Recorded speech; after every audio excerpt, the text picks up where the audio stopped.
الله أكبر الله أكبر الله أكبر الله أكبر الله أكبر الله أكبر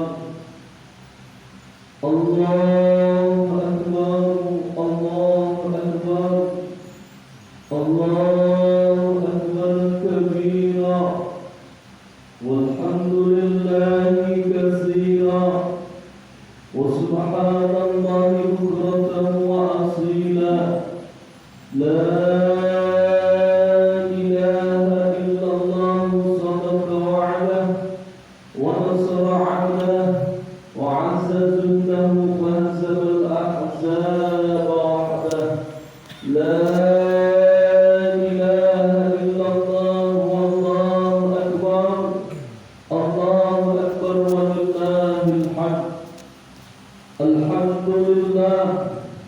الحمد لله الذي في هذا يوم الشهر الحج وأكرم الله بالرضا والبركة أشهد أن لا إله إلا الله وحده لا شريك له وأشهد أن سيدنا محمدا عبده ورسوله لا نبي بعده اللهم صل وسلم وبارك على سيدنا محمد وعلى آله وأصحابه وحج المبرورة والبركة أما بعد فيا عباد الله أوصيكم ونفسي بتقوى الله وطاعته لعلكم ترحمون الله أكبر الله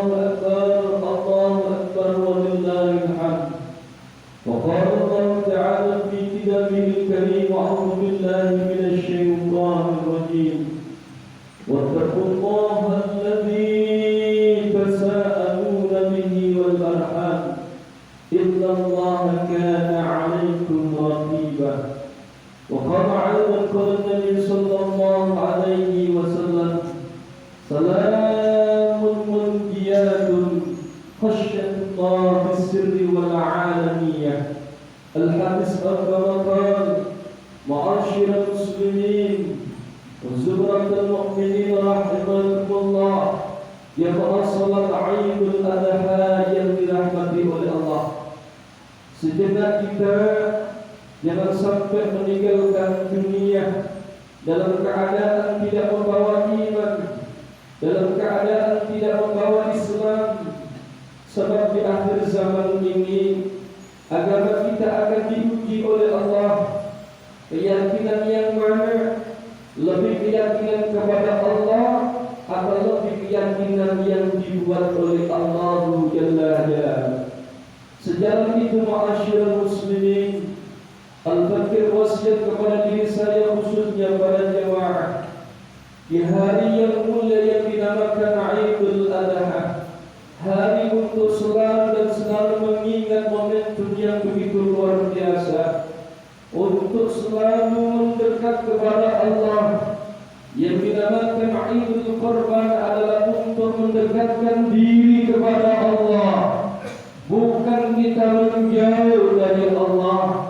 Bisa jadi aturan manusia itu lebih benar menurut manusia, tapi aturan Allah itu lebih benar dari segala aturan manusia.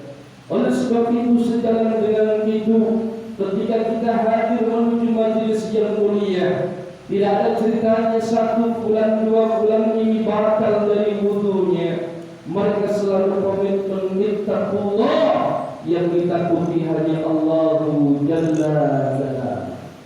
Yang namanya hidup pasti akan adanya penyakit, yang namanya hidup pasti adanya namanya ajal atau maut yang memisahkan kita dengan dunia dan akhirat.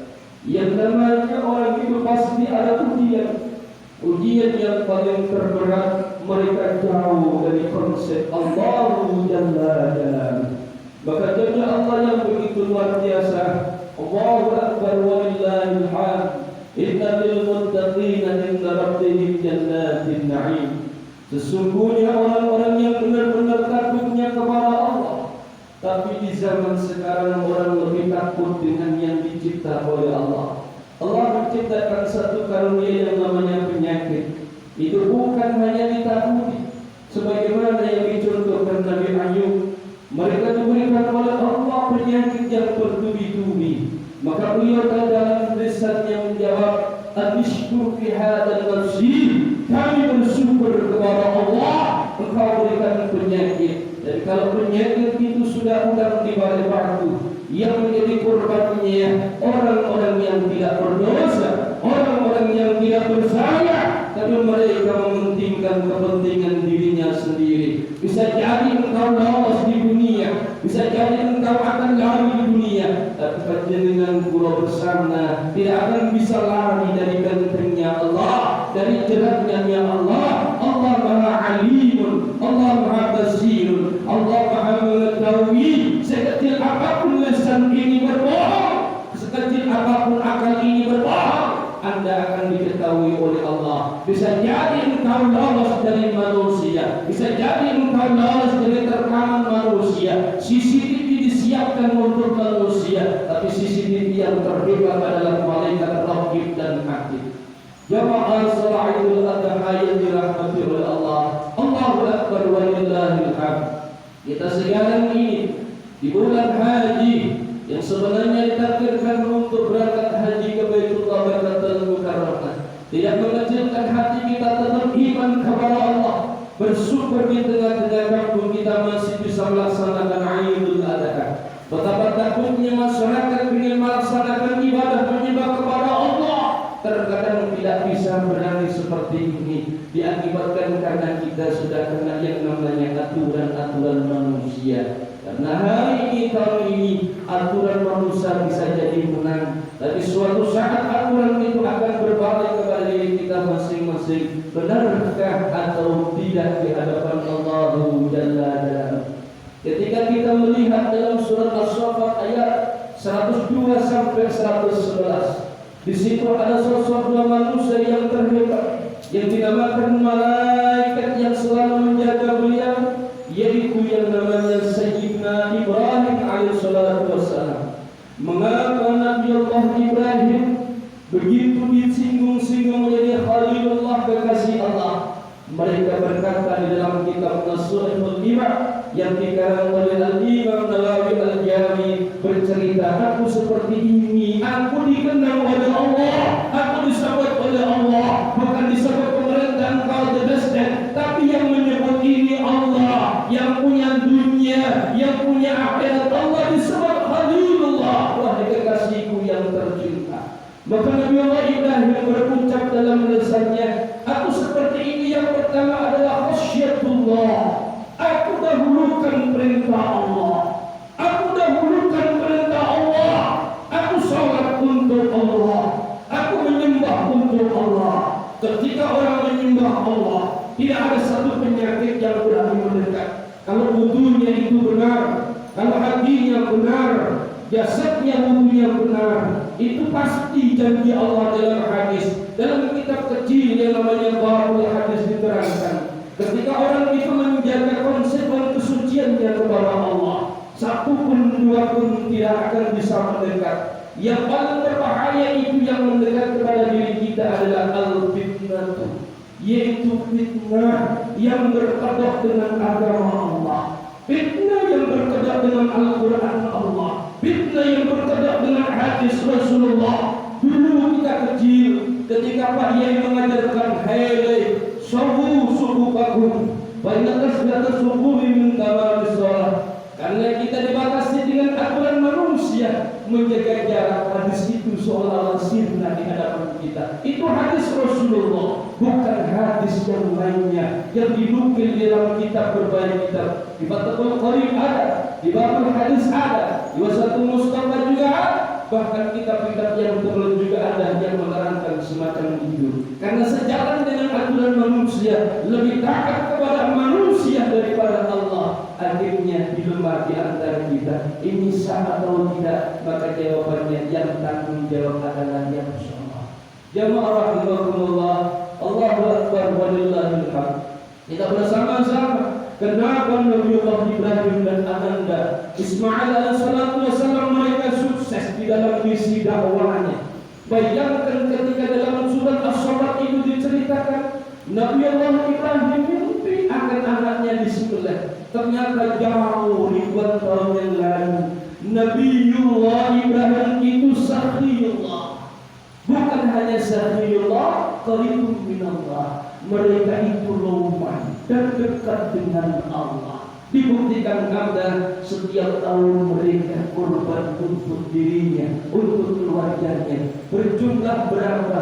1000 kambing dikorbankan untuknya. Maka sahabat bertanya, jikalau aku hanya berkorban 1000 kambing, 300 domba dan 100 unta, itu belum apa-apa di hadapan Allah. Maka sumpahnya itu tadi adalah, jika aku berkorban seperti ini menurut logika sekarang adalah miliaran triliunan, maka aku lebih akan mengorbankan yang aku cintai, yang dinamakan Habibana Ismail alaihissalam. Ayat ini dijelaskan begitu panjang di dalam surat As-Saffat ayat 102 sampai 111. Intinya ketika misi ketuhanan yang pertama, saking yakinnya kepada Allah, sekarang orang yakin bukan kepada Allah, lebih menjauh kepada Allah. Hambamu ini milik Allah. Kenapa engkau jauh dari Allah? Indonesia butuh orang yang dekat dengan Allah. Mereka belum tentu yang di rumah sholat itu sholat. Mereka belum tentu di rumah itu tahu aturannya sholat. Walaupun bisa di dalam berbagai artikel, belum tentu bisa mempraktikkan seperti kita. Maka syukur alhamdulillah, wallahu akbar, bagi hari ini tambah dono Masjid An-Nur dengan izin Allah bisa melaksanakan sunnatullah dari syariat yang diajarkan Habibana Sayyidina Ibrahim dan Sayyidina Ismail. Allahu akbar wa lillahil hamd. Kenapa Nabiullah Ibrahim menjadi sukses dan Ismail? Karena mereka selalu musyawir fi hadha ummah. Mereka selalu peduli dengan umat. Tapi sekarang peduli dengan umat itu ada uangnya. Kalau Nabi Ibrahim itu mau makan, tidak mau makan sebelum ada kawannya. Kalau Nabi Ibrahim mau makan bersama-sama, mencari sahabat-sahabatnya, walaupun satu hari dia tidak akan makan sebelum dia ketemu sahabatnya, diajak makan bersama-sama. Maka kepedulian ini sejalan itu dalam hadis kecil bahwa orang akan diselamatkan oleh Allah. As-sadaqatu tatfa'ul bala. Mereka berbanyak untuk bersedekah. Kalau tidak bisa uang, minimal lisanmu itu kunci. Kalau tidak bisa uang, minimal hatimu itu kunci. Jangan sampai menyakiti sesama orang lain. Jangan sampai mendolim sesama orang lain. Ya Allah, sejalan ini dijawab oleh Allah. Bagi hari ini kita melaksanakan firman Allah di dalam surat Al-Kautsar ayat 108, 100 yang ke-8. Inna a'tainakal kautsar. Sesungguhnya Allah telah memberikan nikmat yang begitu banyak kepada kita. Tergantung nikmat itu ditanya oleh Allah, "Fabi ayyi ala'i rabbika tukadziban?" Nikmat yang mana yang kau dustakan? Yang hari ini, nikmat yang hari ini banyak didustakan manusia. Bilangnya COVID, ternyata dia tidak COVID. Bilangnya sudah dimandikan, ternyata tidak dimandikan. Dibungkus kain plastik, dibungkus kain tidak sesuai dengan syariat. Itu siapa yang dosa? Yang dosa ulama-ulama kita yang tahu. Ulama-ulama contoh kita yang tahu. Yang rakyat kecil hanya ikut, tapi hati-hatilah yang mengarah kepada Allah. Allahu akbar, alhamdulillah. Cari ulama yang benar takut kepada Allah. Bukan cari ulama yang takut dengan jabatan. Bukan cari ulama yang takut dengan uang. Bukan cari ulama yang takut dengan kedudukan. Mereka akan jatuh. Mereka akan jatuh miskin meninggalkan kedudukan. Padahal itu semuanya akan hancur di hadapan Allah. Allahu akbar walillahil hamd. Hendaklah kita bersama-sama memahami ayat itu begitu indah bagi kita bersama-sama. Maka diperintahkan bukti satu kenikmatan yang baik. Fasholli li rabbika wanhar. Maka bersegeralah untuk sholat dan berkorban kepada Allah. Mudah-mudahan pagi hari ini kita bersama-sama hadir untuk Allah, untuk bangsa yang kita cintai, dijauhkan dari musibah, dijauhkan dari penyakit, dijauhkan dari wabah bahaya, fitnah yang menimpa bangsa yang kita cintai, dan mudah-mudahan kita semuanya diselamatkan oleh Allah Subhanahu wa Ta'ala. walillahil hamd. Aqulu qawli hadza fastaghfirullah innahu huwal ghafurur rahim. Wa